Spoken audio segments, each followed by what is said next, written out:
అందరికీ నమస్కారం. జై శ్రీరామ్, జై జై శ్రీరామ్. ఓం సరస్వతి నమః.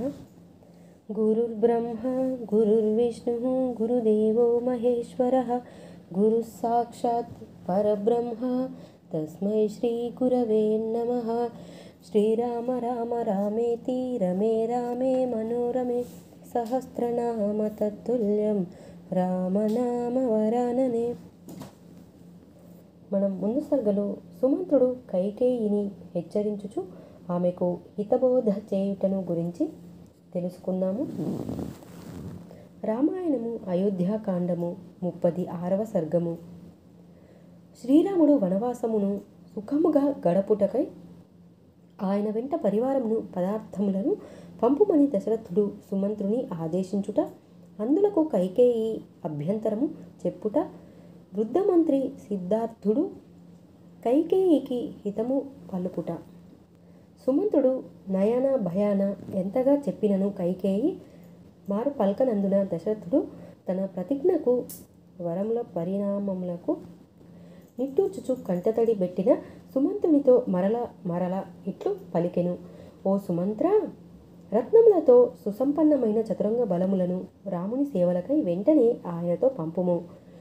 మరియు ఆ సేనలతో కూడా నర్తకీ మణులను, చతురోక్తులు పలుకువారిని, మిగుల సంపన్నులైన వ్యాపారులను వినోదార్థమై పంపించుము.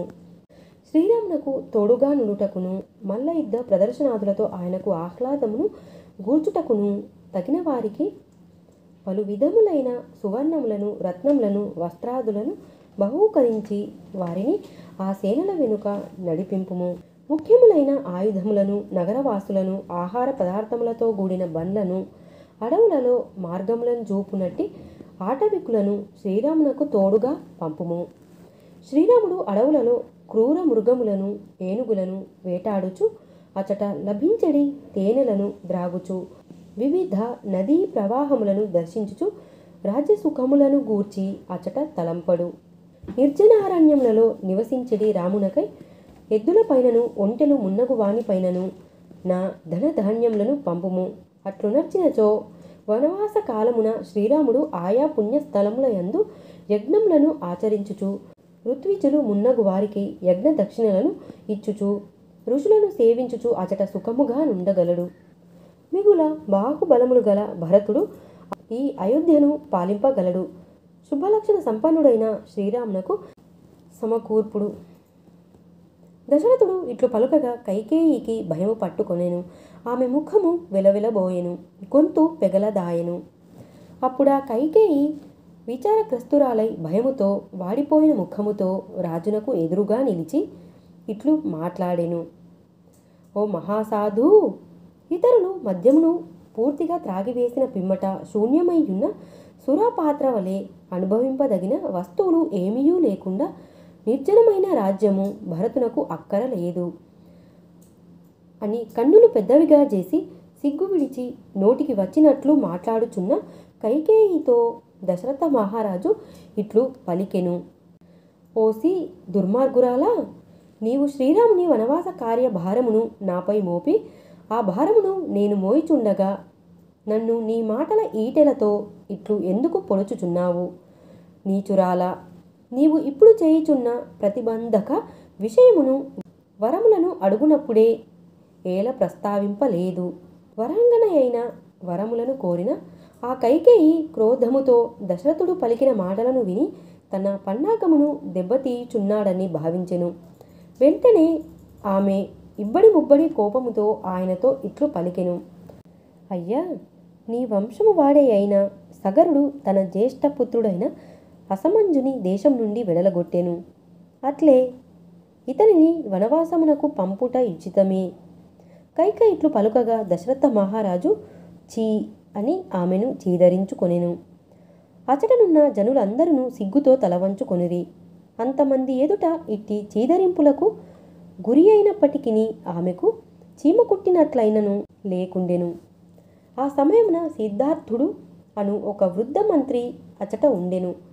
అతడు కపటమెరుగని వాడు, రాజు మన్నలను చూరగొన్నవాడు. ఆ వృద్ధ సచివుడు కైకేయితో ఇట్లనెను. అసమంజుడు వీధులలో ఆడుకొనుచున్న బాలురను తీసుకుని వెళ్ళి వారిని సరయూ నదీ జలములలో ముంచుచుండెడివాడు. అప్పుడు వారు ఉక్కిరి బిక్కిరై ఊపిరాడక గిలగిలలాడుచుండగా చూచి ఆ దుర్మతి ఆనందించుచుండెడివాడు. ఆ అసమంజుని ఆగడములను చూచి క్రుద్ధులైన పౌరులందరూ సగరునికడకు వెళ్ళి, రాష్ట్ర ప్రజలను కాపాడునట్టి ఓ రాజా, అసమంజుడు పెట్టెడి బాధలకు మేము తట్టుకొనలేకున్నాము. కనుక అసమంజుడు గాని మేము గాని ఎవరో ఒకరమే ఈ నగరమున ఉండవలెను తెలుపుము అని విన్నవించుకొనిది. అంతటా ఆ రాజు, మీ భయమునకు కారణమేమి అని అడుగగా ఆ ప్రజలు ఆయనతో నిట్లనిరి, ప్రభువు, మతి తప్పిన ఈ అసమంజుడు వీధులలో ఆడుకొనుచున్న మా కుమారులను బాలులను తీసుకుని వెళ్ళి మూర్ఖత్వముతో సరయూ నదిలో ముంచుచు వెకిలిగా ఆనందించుచున్నాడు. అంతటా ఆ మహారాజు ఆ ప్రజల మొరలను ఆలకించి వారికి ప్రియమును గూర్పదలచిన వాడై ప్రజాకంటకుడు దుష్టుడు అయిన తన పుత్రుని త్యజించెను. అసమంజుని అతని భార్యతో కట్టుబట్టలతో వెంటనే రథముపై నెక్కించి జీవితాంతము దేశం నుండి బహిష్కరింపుడు అని సగరుడు తన సేనలకు ఆదేశించెను. ఆ అసమంజుడు ఒక పాపాత్ముని వలె గుణపమును గంపను చేతబట్టి నలుదెసల దిరుగుచు కందమూలములకై కొండలలోను కోణలలోను త్రవ్వసాగెను. ధార్మికుడైన సగరుడు ఈ విధముగా దుష్టుడైన ఆ అసమంజుని వనములకు పంపివైచెను. అది యుక్తమే. కాని శ్రీరాముని అడవులకు పంపుటకు అతడు చేసిన పాపమేమి? ఎంతగా వెతకి చూచినను శ్రీరామునిలో ఒక్క చిన్న దోషము కూడా కనబడదు. ఆ చంద్రునిలో ఒక చిన్న మచ్చ అయినను కలదేమో గాని ఈ శ్రీరామచంద్రుని జీవితంలో మాత్రము ఇసుమంతయును లోపము లేదు. ఓ దేవి, నిజముగా శ్రీరామునిలో ఏదైనొక దోషము నీకు కనబడినచో దానిని ఇప్పుడే చెప్పుము. వెంటనే ఆయనను అడవులకు పంపుదము. నిరంతరము సన్మార్గమున ప్రవర్తించు శిష్టుని ఉత్తమ పురుషుని దేశ బహిష్కృతుని గావించుట ధర్మ విరుద్ధము. అది ఒక మహాపచారము. అట్టి అపచారమునకు ఒడిగట్టినవాడు అతడు ఇంద్రుడైనను సరే, అతని వైభవము బుగ్గిపాలుగాక తప్పదు. ఓ దేవి, శ్రీరాముని విషయమున ఇంతవరకును నీవు చేసిన నిర్వాకము చాలును. ఆయన పట్టాభిషేకమునకు విఘాతమును కలిగింపవలదు.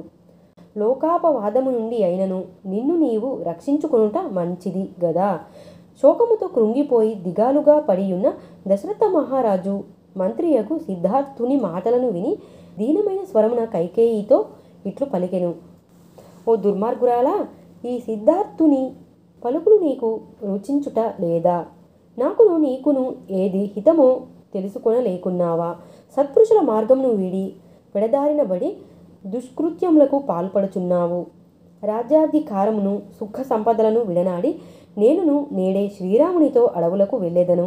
ఇక నీవును నీ భరతుడును ఈ రాజ్యమును మీ ఇష్టము వచ్చినట్లుగా మీరు కోరినంత కాలము హాయిగా ఏలుకొనుడు. వాల్మీకి మహర్షి విరచితమై ఆదికావ్యమైన శ్రీమద్ రామాయణం నందలి అయోధ్యాకాండమునందు 36వ సర్గము సమాప్తము. ధన్యవాదాలు.